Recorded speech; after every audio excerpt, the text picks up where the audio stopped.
Pero bago tayo magpatuloy ay pakilike ang ating video. Ganun din ang subscribe button, pati na rin ang bell icon para lagi kayong updated sa mga parating ko pang mga uploads.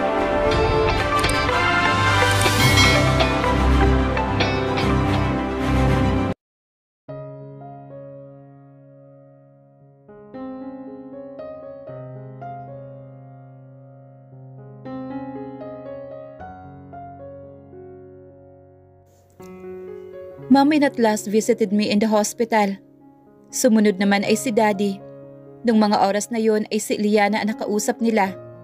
At nung mga oras na yun ay tahimik lamang ako at hindi nakikipag-usap kanino man. Nang umalis sa mga magulang ko, nanatili si Atlas. Sunod na dumating ay ilan sa mga kaibigan ko. Napaupo ako habang papalapit naman si Sev. Dala ang chocolate niya na siyang hinarang naman agad ni Atlas. Ano yun? Tanong ni Atlas na may ngisi sa mukha nito. Gusto ito ni Atasha.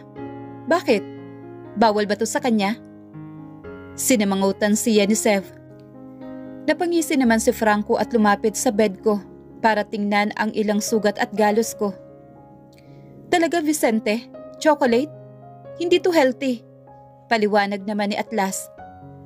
Atlas, hayaan mo na. Sinubukan kong umupo at tinanguan si Sev para bigyan ito ng permiso sa kanyang dala. Sa huling pumasok ay si Audrey naman. Lumapit ito sa akin at nag-aalalang tiningnan ako sa kama habang nakahilig sa headboard. Ang babaeng yun, kasalanan niya ang nangyari sa'yo. Hindi lang si Diana ang sinira niya, pati kayo ni Atlas. Sa isang pagkakataon, she was fuming mad. Ayoko na siyang suwayin dahil wala pa akong enerhiya na sabayan ito ngayon. Are you alright? I was worried about you. Nakikita niyang naluluha ito habang hinahawakan ang kamay niya. Okay lang ako. Nakangiti ko namang sagot kay Audrey. Lintik kasing Sev na yan. Ang sabi pa naman, nabangga ka raw ng truck. Magbibigay na lang ng balita, mali-mali pa. Naiiyak na wika naman ito. Ilang minuto silang tumagal. Umabot na rin ang halos 1 oras bago ko pa napagpasyahang umalis. Maliban kay Atlas at si Sev, nasasama daw muna rito. Ngunit saglit lang silang lumabas para pumunta sa cafeteria. Nang bumukas naman ang pintuan, akala ko sina Atlas at Sev na. Kaya naman tiningnan ko ito. Ngunit si Victor naman ang pumasok sa loob ng kwarto ko. Suot ay ang puting coat at sa ilalim ang itim na damit. Napahilig ako sa headboard ng kama. It's kind of fascinating to see your face without anything. Umangat ng kaunti ang gilid ng labi niya at dumiretso sa kama ko. Anong ibig mong sabihin? Make-up, Atasha. Napamulsa siya at tinitigan ako. Kahit hindi ako nag-makeup, maganda pa rin naman ako. Napalunok ako. Yet, I'm not confident when it comes to him, lalo na sa standard ng mga babaeng gusto ni Victor. Pakiramdam ko ay mahirap din tapatan ang mga iyon. Siyempre, palagi kang maganda. Napaatras siya at napatingin sa side table. Hindi ko maiwasan ang sarili ko na mapangiti. Basta tumalim lang ang titig ko sa kanya, sapat na para maitago ang kunting tuwa na sinabi niya sa akin kanina. Ano to? May mga manliligaw ka ba? Tiningnan niya ang chocolates na binili naman ni Sev. Napabaling ako roon at isa-isa niyang tiningnan ang laman ng box. Hindi nito napigilan ang mapatiim bagang. Binasa pa talaga kung ano ang mga iyon. Malamang walang idea ang manliligaw mo kung ano ang masustansyang pagkain. Bulong niya at tamad na ibinalik sa loob ng kahon ang bar ng chocolate. I like sweet. Pabulong kong sambit. I know. I'll still remember, Atasha. Seryoso niya akong tiningnan. Pero hindi ibig sabihin na gusto mo yon. Ayun na ang kakainin mo. Lalo na kung hindi naman makakabuti sa'yo. Napanguso naman ako at inangat ang ulo ko para tingnan siya. Ang OA mo naman.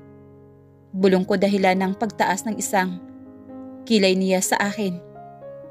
Ang pagsusungit niya ay mas lalong nagpapagwapo rito. Pinigilan ko ang mapangiti sa tuwing nakikita ko ang pagbabago ng reaksyon ni Victor. Well, sabihin mo sa manliligaw mo, kausapin ako, para mabigyan ko siya ng idea kung aling pagkain ang healthy para sa'yo. Napangisi na ako at hindi na napigilan pa iyon. Hindi ko manliligaw si Sev. Tumigil siya at dahan-dahang bumuntong hininga. It came from Vicente? Wika niya, tila ba gusto niya ng kasagutan. Dinilaan niya ang ibabang labi at tinango ang ulo. Napakagatlabi naman ako nang magpanagpo ang mga mata namin. Walang imikan at tahimik ang silid, ngunit tititigan naming dalawa ay tumatagal at sumasabay sa kapayapaan ng kwarto. Gusto ko magsalita pero ayoko ding tumigil sa pagtitig sa isa't isa. How are you? Maya-maya ay tanong nito. Sobrang seryoso at lalim ng kanyang boses. It was an important question for him that needed an answer. I guess I'm fine. Napaiwas ako ng tingin pero agad namang bumalik sa kanya sa paglapit nito sa akin. Bumalik ang tingin niya sa akin at inangat ang kamay para ayusin ang iilang hibla ng aking buhok. Napaawang naman ang labi ko. Ang pag-ipit niya ng buhok ko sa ilalim ng aking tainga ay napalitan ng paghaplos niya sa aking pisngi gamit ang likod ng palad nito. I'm glad to hear that. Bulong niya na sagot hanggang na ang hinlalaki ng daliri niya ang marahang humahaplos sa aking pisngi. May masakit pa ba sa'yo? Nahirapan akong napalunok at nagsalubong ang aking kilay. May bara sa lalamunan ko ang dahilan para hindi ako makasagot sa tanong niya. Marami akong nararamdamang sakit na hindi basta-basta magagamot. Hindi agad-agad maghihilom. Wala na. Napaiwas ako ng tingin kay Victor. Tila ito isang superior sa aking harapan dahil napakaseryoso ng mukha nito. Habang ako naman ay nakahiga rito at nakatingala sa kanya habang hinahaplos niya ang aking pisngi na tila isang alipin sa anumang gustuhin niyang gawin. Kahit malamig at seryoso ang mukha niya, minsan may dumadaan na banayad at rahan sa kanyang mga mata na agad ring nawawala. Mabilis kang gumaling. Tumango ako at kinagat ang labi ko. Nakita ko ang pagbagsak ng titig niya roon. I felt his finger move down to my lips. Uminit ang buong mukha ko at katawan, lalo na ang aking pisngi. May kung ano akong kiliting nararamdaman sa paraan ng kanyang paninitig sa akin. Hinawakan niya ang labi ko gamit ang kanyang hilanlaki.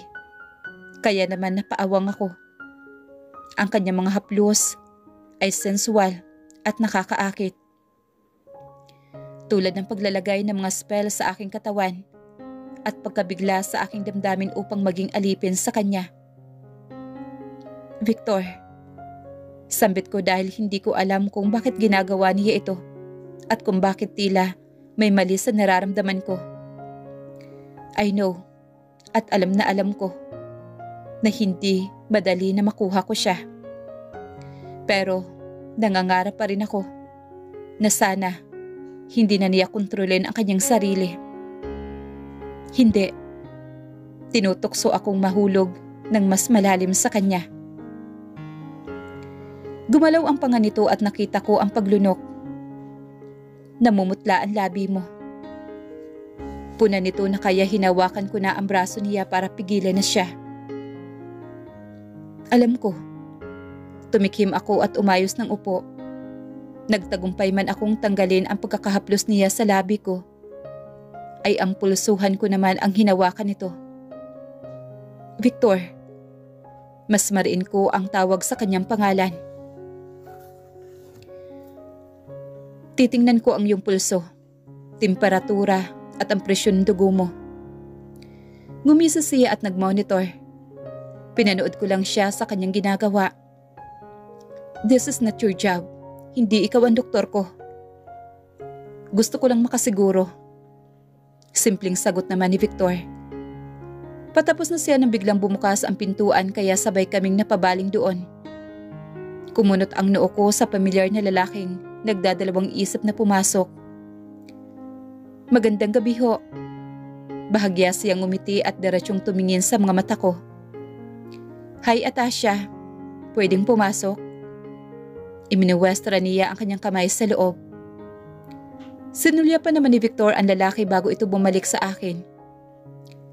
Darren, anong ginagawa mo rito? Taka kong tanong habang si Victor ay ginagawa ang kanyang trabaho. Mas bumagal nga lang ang kanyang galaw, lalo na ang pagsusulat sa kanyang folder. Habang kaharap ako at pasimpleng sumulyap siya sa akin. Nagdala ako ng pagkain pero nandito ako para ibigay sa'yo yung notes ko. Tsaka, ipahiram yung libro ko. Mas kumunot ang noo ko. I got distracted from talking to Darren properly because Victor, nakatitig siya sa akin. Ano? Lito kong tanong naman dito. Para makasabay ka sa klase kapag pumasok ka na. Utos sa akin ang prof natin. Inayos niya ang salamin at nahihiyang tumikhim. Lalo na dahil sa biglang katahimikan. Maupo ka. Tanging nasabi ko. Mabilis niya namang sinunod iyon. Dala pa ang bag na itinabi niya sa kanya. Okay ka na rin naman, kaya kailangan mo lang magpahinga. Well, entertaining a guest is okay. Pero sana maaga kang magpahinga. Tiningnan naman ni Victor si Darren. Para mas mabilis din ang recovery mo, dagdag nito. Tsaka ibinalik ang tingin niya sa akin. Hindi naman ako magtatagal, Doc. Tutulungan ko lang si Atasha para makahabol sa klase. Nakangiting usal naman ni Darren. He is approachable and friendly. Pero nung debate ay talagang nayabangan ako sa kanya. Ibang-iba siya kapag nasa debate or courtroom. Sobrang seryoso at competitive. Nag-cross arms naman si Victor at hindi pinansin si Darren. Aalis na ako pero andito ang nurse na naka-assign sa'yo para bantayan ka. Napatingin siya sa kanyang relo. Kapag may oras ako, I try to check you later. May magbabantay ba sa'yo mamayang gabi? Hindi ko alam kung bakit umiinit ang pisngi ko sa tanong niya. Si Atlas. Tumango si at akmang aalis na. Ngunit saglit itong napatingin kay Darren at pinasadahan ng tingin. Napayuko naman at ngumiti si Darren rito. Seryosong tumango naman si Victor at diretsyong lumabas ng kwarto. Gabi na magising ako. Habang si Atlas naman ay tulog. Nasa loob ng kwarto si Iliana. Tila ba minomonitor niya ako. May kasamang nurse na lagi kong nakikitang pumapasok sa silid ko. Doktora, na-check na ho siya kanina ni Doc. Kanina lang ho. Natigilan naman si Iliana at sumulyap sa nurse na kasama niya. What? Sinong doktor ang nakikialam sa pasyente ko? Irritable nitong tanong at hinarap ang nurse. Napalunok ako ng mariin. Dr. Del Mundo po. Pasensya na, Doc. Akala ko po alam ninyo. Nakayukong sambit naman ng nurse. Dahan-dahan napabaling naman si Iliana sa akin. Hindi ko maipaliwanag ang seryosong nararamdaman nito. But she is definitely offended and hurt. It's alright. Ako na ang kakausap sa kanya. Seryoso at may kalamigan din nitong saad. Tsaka tumalikod para umalis na sa kwarto. Miss Florendo? Tawag naman ng nurse sa kanya. May prutas ho na pinadala si Dr. Del Mundo sa inyo. Hindi pa tapos ang nurse sa pagsasalita ay nagising na si Atlas at narinig iyon. Binalingan ng kapatid ko ang pagkain nasa side table. Tumagal ang titig nito roon at bumalik sa akin ang tingin na puno ng question at panghuhusga. Salamat, sabi ko sa nurse bago siya lumabas ng kwarto. Narinig ko ang mabibigat na buntong hininga at yabag ni Atlas patungo sa mesa kung nasaan ang mga prutas. Sana alam mo ang ginagawa mo, Atasha. Makahulugan akong tinitingnan nito. Naghihirap si Mami dahil sa isang babae na gustong sirain ang pamilya natin. Kinamumuhian natin si Dad dahil nagkaroon siya ng kabit. Huwag mong sabihin sa akin na gagaya ka sa babaeng pareho natin kinasusuklaman. Matalinghaga na wika nito sa kanya habang nakatingin sa isang apple. Wala kaming relasyon. Dapat lang. Ayoko ng kapatid na katulad ng kabit ni Papa. Hindi tayo sigurado kung nagloko nga si Papa. Hindi ba at ampo naman si Mara? Doon siya lumaki at nahanap ni Daddy. But still, Dad has a mistress. At mayroon siyang anak sa mistress niya. Madiin na wika naman ni Atlas. Ayokong mapunta ka sa katulad ng tatay natin at ng kanyang may bahay. Isang cheater, isang homewrecker. Nakuha mo na. Ayokong protektahan ng isang babae na nakipagrelasyon sa isang lalaking. Sabi ko sa'yo, I am just letting you become aware of it. Seryoso siya. Ramdam ko ang bigat ng pinagdadaanan nito. Ang galit sa mga nangyayari sa pamilya namin. Napalunok ako at hindi nakaimik. Kasusuklaman kita kapag nalaman kong kumabit ka sa may relasyong lalaki. At seryoso ako, Atasha. Napaiwas ako ng tingin at pinisil ang mga daliri ko. Pumasok ako sa loob ng kondo ko at pinasadahan ng tingin ang may kadumihang loob. Unfortunately, hindi sana ito gustong bilhin ni Sev. Ang rason niya ay ang kapitbahay nito na si Victor. Nakaplano ngayon na kailangan linisin ko ang kondong ito. Bago ako lumabas ng hospital, gustuhin man nilang sa bahay muna ako ngunit hindi ako pumayag. I still am confused sa mga nangyayari. Halos hindi na rin ako makapag-focus sa pag-aaral. Gusto ko makapag-isip-isip, ngunit dito ako dinala ng aking mga paa. Gabi na nung matapos ako sa paglilinis. Lumabas ako ng kondo para kumuha ng pagkain na in-order ko. Pero kalalabas ko lang at hindi pa naisasara ang pintuan nang makita ko na ang paparating na si Victor. Bumagal ang kanyang paglakad at sinigurado kung tama ba ang nakikita niya. Atasha? Hindi siguradong tawag niya. Bakit ka nandito? Hindi ba at kalalabas mo lang sa hospital? Naglilinis ako ng kondo ko. Sinulya pa niya ang kondo ko. Hindi mo pa nabebenta ito? Tumango naman ako. Saan ka pupunta? Lumapit siya ng isang hakbang papasok. Kukuha ako ng pagkain ko sa labi. Napangiti ako ng bahagya. Dinilaan niya ang ibabang labi niya at tinitigan ako ng ilang segundo. Anong pagkain ang in-order mo? Fast food. Tumango siya at bumuntong hininga. Pwede bang maghintay ka muna? Takang tumingin naman ako sa kanya.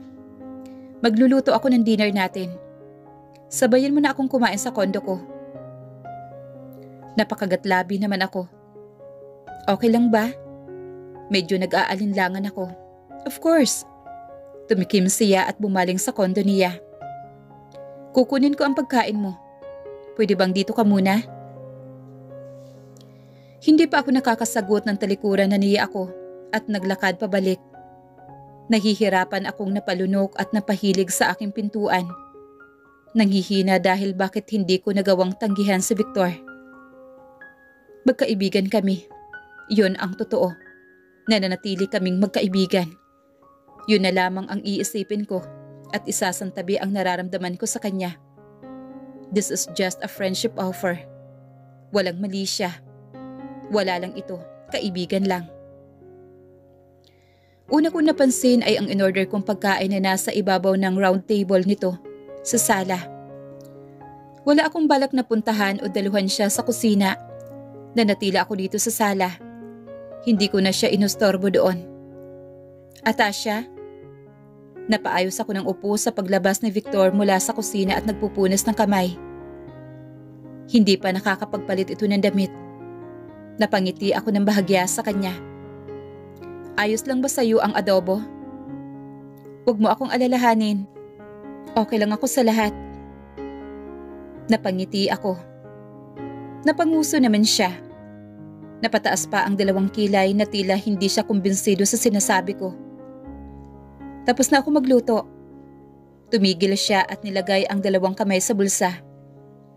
Pwede mo bang tikman kung okay lang sa'yo?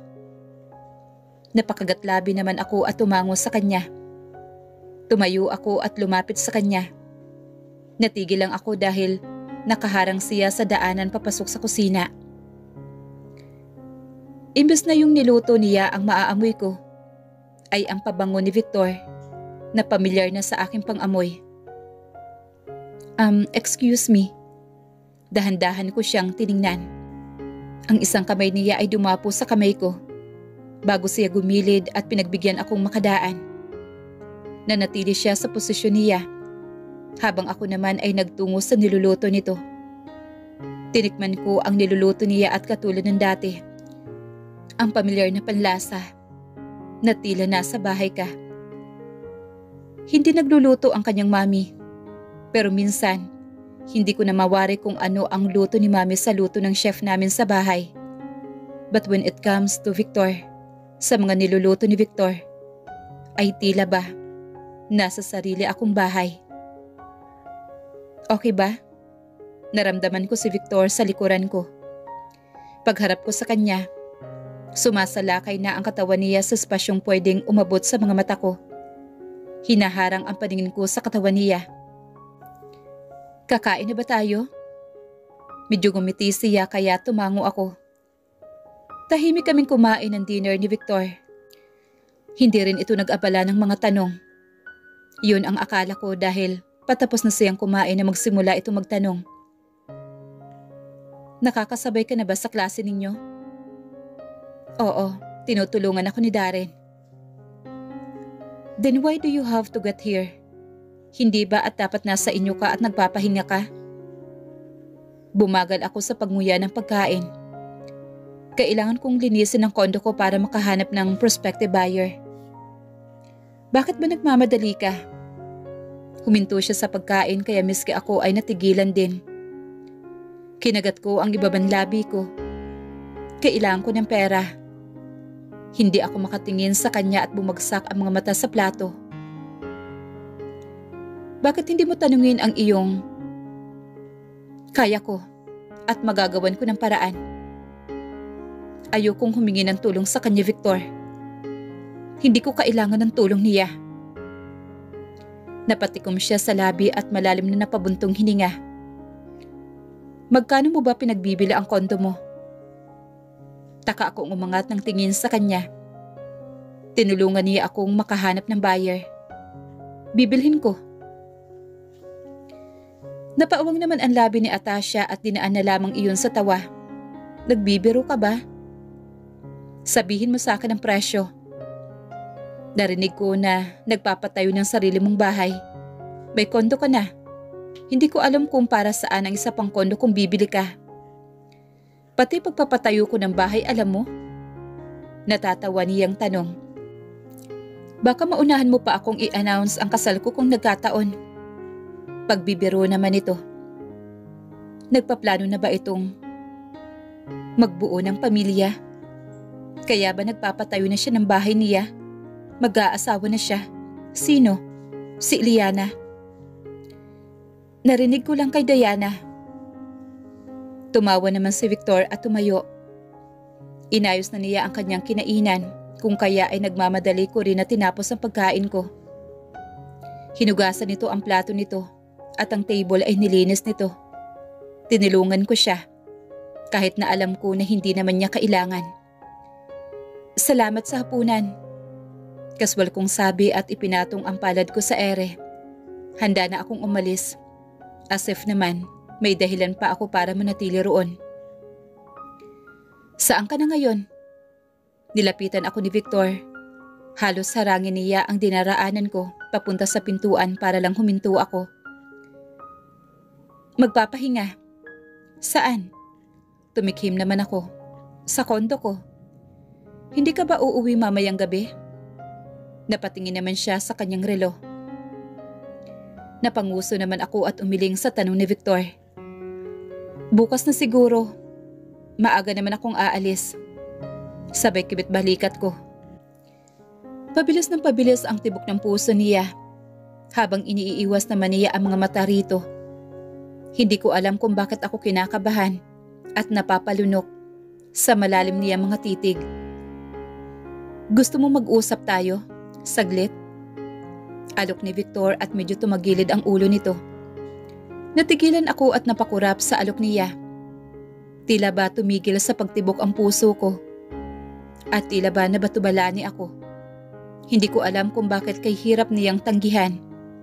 Kung bakit kay hirap piliin ang tama. Wala kaming gagawing masama. Mag-uusap lang kami, tulad ng nais niya. Baka ito na ang closure na hinihintay ko. Yun lang. Dapat talaga nating tapusin ito sa isang malinaw at malinis na usapan. Dinala ako ni Victor sa balkonahin nito, kung saan sa kwarto niya lang ang entrance at exit. Hindi ko alam kung bakit dinala niya ako rito. Pero tila ba, bumabalik ang nakaraan. Kung saan nasaktan ang puso ko. Dahil sa katunayan nito, dito naman talaga nagsimula ang lahat. Niyakap ko ang sarili at bumalik ang alaala ng nakaraan. Ang lahat-lahat. Napalingon ako sa pagbukas ng sliding door. At lumabas si Victor. Bit-bit ang 3 beer. Napatayo ako kaagad at umiling. Victor, sambit ko sa pagitan ng lamig na simoy ng hangin sa kanyang balkonahe. Just a few drinks, Atasha. Namimiss ko na ang makipag-usap sa'yo. Matagal na tayo hindi nakakapag-usap. Pilit siyang ngumiti at tinuro ang upuan ko. Sit down, please. Hindi natin kailangan uminom, Victor. Dahan-dahan akong bumalik sa pagkakaupo ko. Ako lang ang iinom. Bahala ka kung gusto mo. Ngumiti siya at umupo siya sa tapat ko. Binuksan niya ang beer at nagsimulang sumimsim ng alak. Tsaka sinulyapan ang lawak ng syudad. Kumusta ang buhay sa Canada? Ngumiti siya sa sarili niyang tanong. Habang ako naman ay tila ba pinipiga sa tanong na yan. If it was not dahil sa Canada, hindi magkakaganito. Pero sa kabilang banda nagkaroon lang naman ng romantikong pangyayari sa amin ni Victor. Dahil din sa pag-alis ko. It was nice. Madali namang manirahan doon. Hindi ka ba nahirapan sa pag-aaral? Uminom siya muli ng alak matapos magbato ng tanong. Hindi. Diretso kong sagot at tiningnan siya sa mga mata. Pero halos hindi ko matapos. Simula nung hindi na kita makontak. Napakagat siya ng labi at binaba ang bote ng alak. Napangiti siya. Tunay ngang malamig ang gabi. Pero nakasurvive ako. Agad kong bawi at ngumiti sa kanya. Alam ko naman magagawa mo. Kahit kailan hindi ko pinagdudahan ang kakayahan mo. How about you? Napakagatlabi ako. Kumusta ang buhay mo nung umalis ako ng Pilipinas? Paano mo nakilala si Eliana? Sinubukan kong umiti pero nabalot iyon ng pait at sakit. Sumandal siya sa upuan habang nakahiwalay ang mga paa. Medyo gumagalaw ang isang paa niya habang nag-iisip. Pareho kaming doktor na napunta sa iisang hospital. Doon kami muli nagkakilala. Hindi mo sinagot ang tanong ko. Kumusta ang buhay mo pagkatapos kong umalis, Victor? Naglaho ang ngiti sa labi niya at napatikom ng labi. Okay, maayos. Naging priority ko ang trabaho ko than anything else at the time.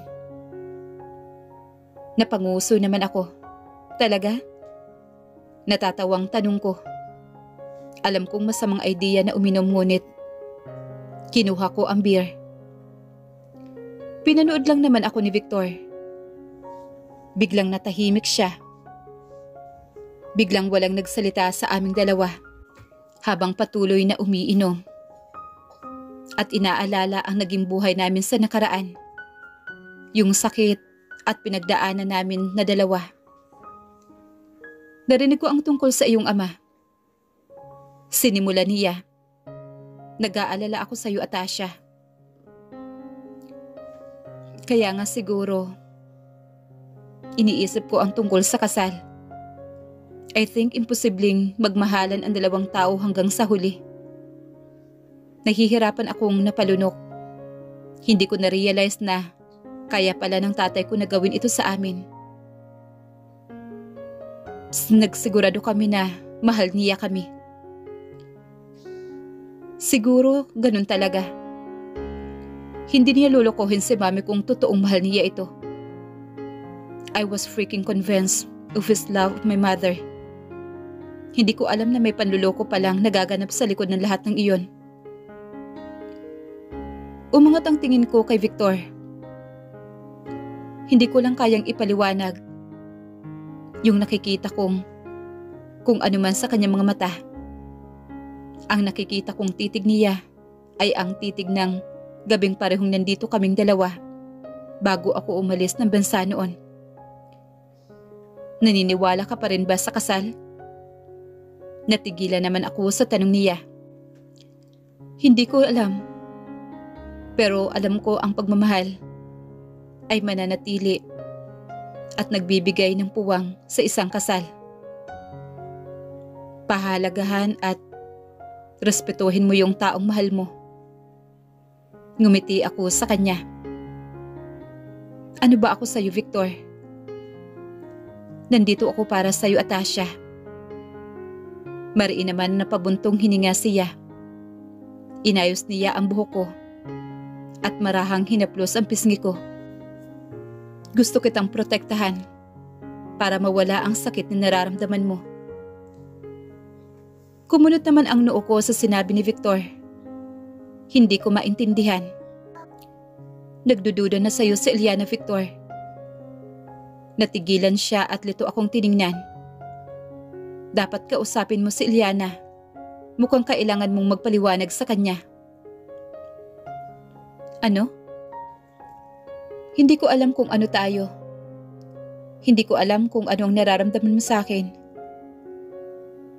Pero alam ko kung ano yung nararamdaman mo para kay Eliana. Mahal mo ba siya, Victor?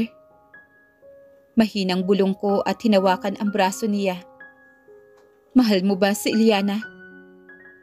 Napangiti ako kahit nanginginig ang labi ko. Natahimik naman si Victor. Yes. Sagot niya sa mababang tono. Matapos ang mahabang katahimikan. Kausapin mo siya, Victor.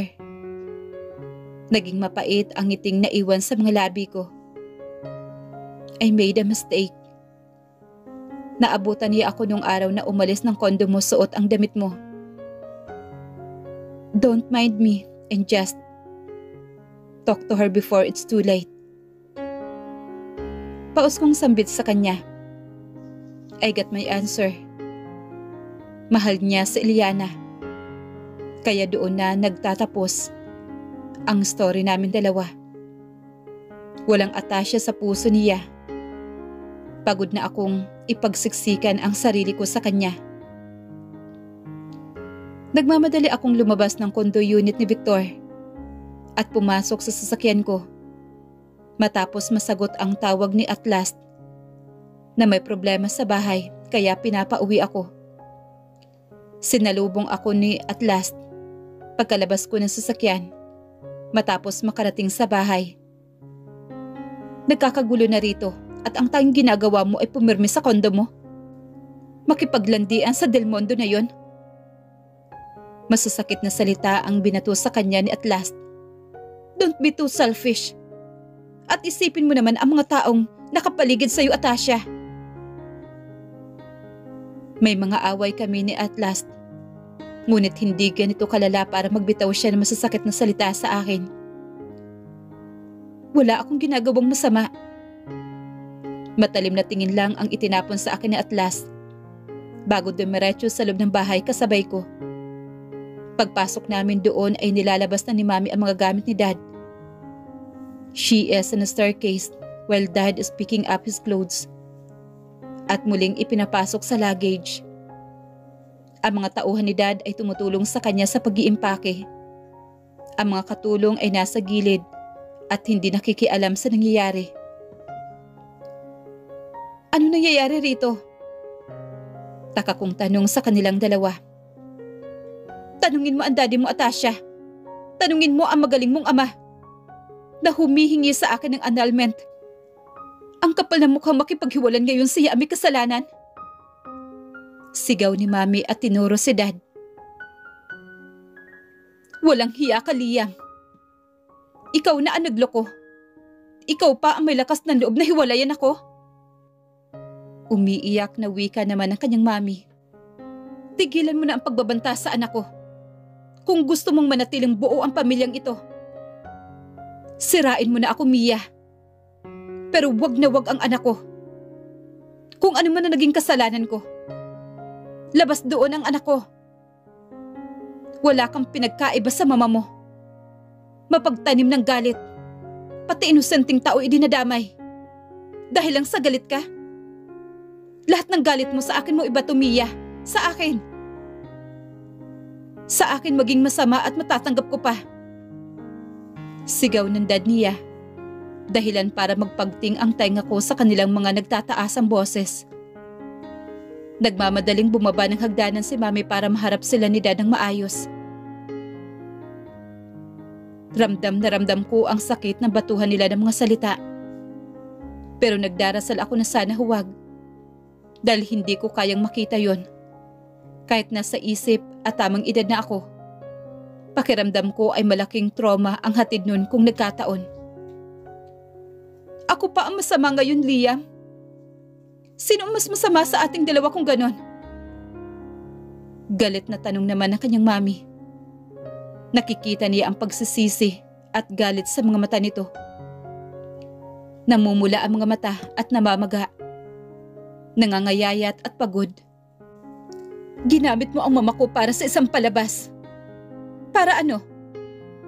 Para mapaalis si Atasha papunta sa ibang bansa na walang pagpipilian? Bakit, Liam? Dahil sa isang lalaki? O baka para magkaroon ka ng panahon sa anak mo sa labas nang hindi namin nalalaman? Nanghihinang napatawa ang kanyang mami. Habang nakayuko at umiiyak.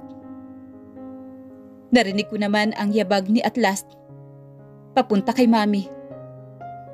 Hinawakan niya si Mami at niyakap habang may ibinubulong. Aalis ako ng bahay. Babalik na lang ako kapag nasa matinong pag-iisip ka na. Wika naman ni Dad. At hindi na nito hinintay pa ang sasabihin ng kanyang mami. Ano? Anong ibig mong sabihin? Ginamit niyo si Lola para mapaalis ako ng bansa? Namuo ang luha sa aking mga mata. Pwede niyo bang ipaintindi sa akin kung ano nangyayari? Tanungin mo ang ama mo kung bakit nagdesisyon siyang paalisin ka rito. Habang nasa Canada ka, he was her working in the office of mayor. Pero yun lang ba ang dahilan? O baka nakikipagkita sa kabit at anak mo sa labas? Muling napahalakhak ang kanyang mami. Ginamit mo lang si Atasha at ang lalaki nagugustuhan niya para maisagawa ang plano mo, hindi ba? At lahat na paniwala mo? Wala akong ginamit na kahit sino. Ginawa ko yun para sa future ng anak mo. Dahil hindi niya makontrol ang kanyang nararamdaman. Naiintindihan mo ba ako, Atasha? She is becoming obsessed with a man older than her. Hindi na makontrol ng anak mo at natutulog sa kondo ng lalaking yon. Sino matinong babae na sa edad na 18 taong gulang ay nasa kondo ng isang lalaki at doon nagpapalipas ng gabi hanggang umaga? Sigaw pabalik ni Dad kay Mami. Hindi ako tinapunan ng tingin. Napayuko ako at napasinghap. Ang mga salita niya ay tila ba nagpira-piraso sa pagkatao ko. Bukod sa kahihiyan, kawalan ng tiwala ay pakiramdam ko. Pinagkaisahan ako muli. Wala akong ginawang kasalanan. Ang iniisip ko lang, ang kinabukasan ng anak mo. She was just 18. Nespoiled ko siya at hindi ko na siya makontrol. Gugustuhin mo bang mabuntis na maaga ang anak mo? Napuno ng katahimikan ang buong bahay nila. Habang ako naman ay umiiyak. Napayuko si Dad nang hindi ako tinitingnan. Isang bagay lang ang ginawa ko. Para yun sa kinabukasan ni Atasha. At ayoko makikita siyang nasasaktan. Kinausap ko si Victor Del Mundo. Nahayaan niyang mamuhay ang anak natin ng normal. Ang buhay niya ay hindi dapat umiikot sa isang lalaki. Napailing ako at tuluyan ng napahikbi. Doon ako hinarap ni Dad at hindi ko matingnan ng maayos. Gago ako. Dahil hindi ko kinausap ang anak natin. Kaya ang kinausap ko, yung lalaking hinahabol ng anak mo, ng anak natin. Magmamatigas lang siya. Everyone benefit from my idea. Dismayado akong napatitig kay Dad. She has no control. Matigas ang ulo at sarili lang ang pakikinggan pagdating sa lalaking yon. I'm disappointed. Hindi niyo man lamang ako pinagkatiwalaan. Mahinang sambit ko habang wala nang maayos na salita dahil sa puno ng luha. Wala sa inyo ang nagtiwala sa akin. Lahat kayo, hinusgahan kaagad ako. Napayuko ako at wala sa sariling napangiti na mapait. Gaano nga ba ito kasakit? Ganyan ang tingin nila sa akin. Napakasakit isipin na walang nagtitiwala sa isa man sa pamilya mo.